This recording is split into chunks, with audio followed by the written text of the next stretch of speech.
Atik pertahanan timnas Indonesia dengan 4 pemain keturunan, di mana Asnawi Mangkualam dan Elkan Bagot bermain. 4 pemain keturunan Indonesia di Eropa berposisi sebagai pemain belakang.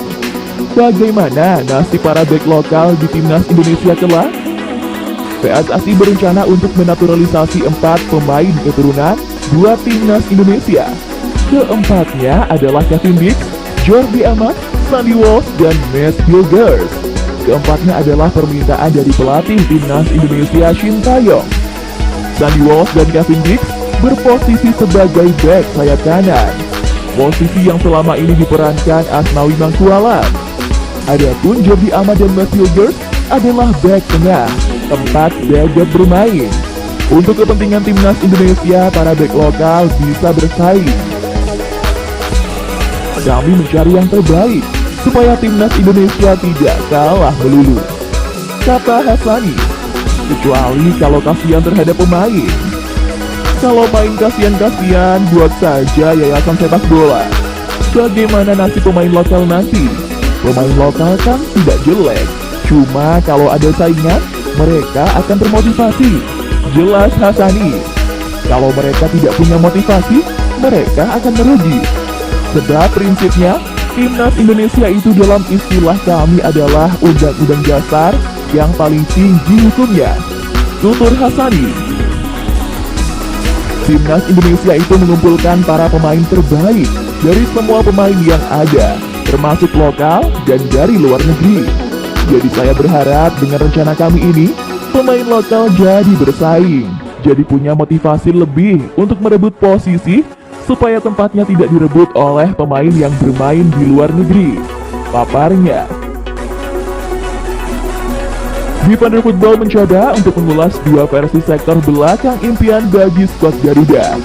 Pertama dengan pakem 4-1-4-1, pola yang biasa dipakai Shin Tae-yong di timnas Indonesia. 4 pemain keturunan itu akan full mengisi jantung pertahanan timnas Indonesia. Sandy Walsh sebagai bek sayap kanan, Matt Hilgers dan Jordi Amat menjadi duo bek tengah, Kevin Dix sebagai bek sayap kiri.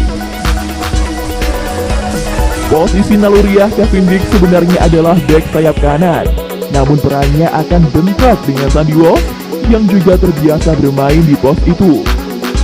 Dalam 3 musim belakangan, mantan pemain Fiorentina itu pernah 5 kali bermain di posisi itu.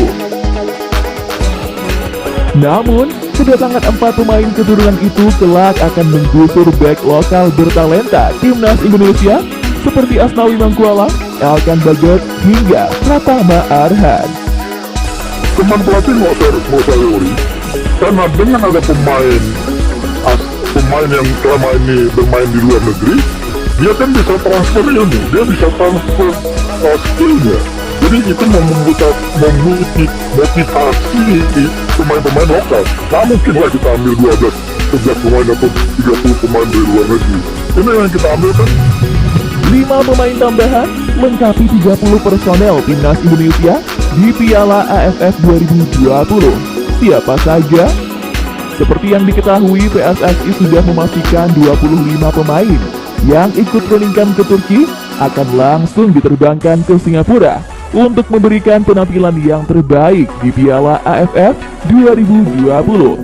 Secara total, skuad asuhan Shin Tae-yong akan berkekuatan 30 pemain saat berlaga di Singapura awal Desember mendatang. Sayangnya 5 pemain tersebut masih belum bisa disebutkan. Nova sendiri enggan untuk membeberkan dan masih harus menunggu. Ya, PSSI sendiri yang akan mengumumkan ke-5 pemain tambahan yang sudah dipilih pelatih asal Korea Selatan tersebut. Kemungkinan akan kedatangan 1 kiper dan 4 pemain tambahan. Mengingat Shin hanya membawa 2 kiper dalam training camp di Turki. Terlebih ia juga sempat menyebut akan membawa kiper dan pemain tambahan ketika sudah berada di Singapura.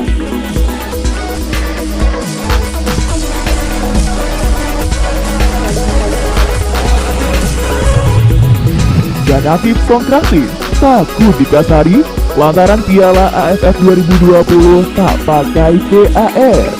Bintang Thailand Chanathip Songkrasin Chombas dikasari karena Piala AFF 2020 tak menerapkan Video Assistant Referee atau VAR.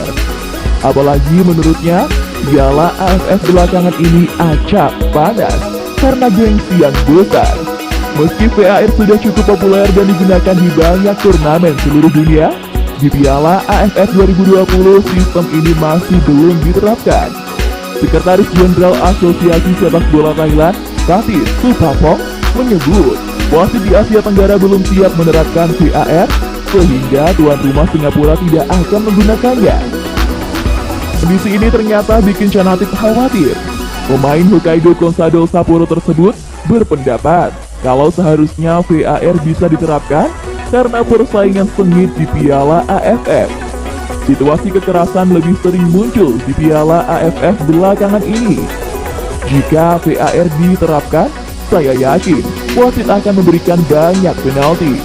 Bahkan wasit dapat memberikan kartu merah.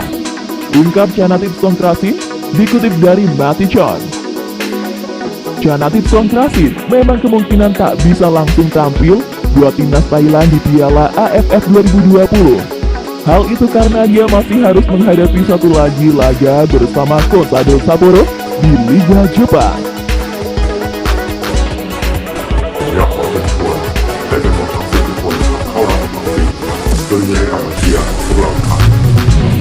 Dari Malaysia hingga Vietnam, ini deretan pemain bintang yang akan dihadapi timnas Indonesia di Piala AFF 2020. Nguyen Chong Phuong dari Vietnam. Timnas Vietnam kabarnya akan menggunakan 8 pemain U23 pada Piala AFF 2020. Padahal Vietnam bakal bersaing dengan timnas Indonesia dan lawan berat lainnya di grup B. 8 pemain U23 yang akan digunakan Vietnam Piala AFF 2020 merupakan sosok terbaik di kualifikasi Piala Asia U23 2022. Nguyen Van Thuan, Bui Hoang Viet An, Nguyen Tan Binh, Le Van Xuan, Lee Chong Huang An, Nam Mandung, Le Van Do, dan Tran Van Dan. Ada satu pemain yang bakal jadi mimpi buruk pertahanan Indonesia. Dia adalah Nguyen Chong Phuong. Dia merupakan satu dari sedikit pemain senior yang dipanggil oleh pelatih Park Hang-seo. Nguyen Chong Phuong pernah bermain pada Piala AFF 2018. 7 kali ia bermain, 3 gol dilesakkannya. Dilabeli Lionel Messi-nya Vietnam, Nguyen Chong Phuong pernah bermain untuk klub Liga Belgia, Sint-Truidens VV. Dion Kools, Malaysia. Satu lagi pemain yang beroperasi di lini pertahanan Malaysia, Dion Kools, merupakan pemain yang berkarir bersama klub Denmark, Midtjylland. Sebelumnya, Dion Kools yang merupakan pemain keturunan Belgia dan Malaysia, serta merupakan jebolan timnas Belgia U18 hingga U21 itu, juga pernah bermain bersama klub Bugis. Pemain yang beroperasi di sisi kanan pertahanan Harimau Malaya ini sempat absen dalam laga internasional pada Oktober 2021 lalu karena cedera. Padahal ia baru mendapatkan debutnya pada Juni 2021 lalu ketika menjalani kualifikasi Piala Dunia 2022 zona Asia.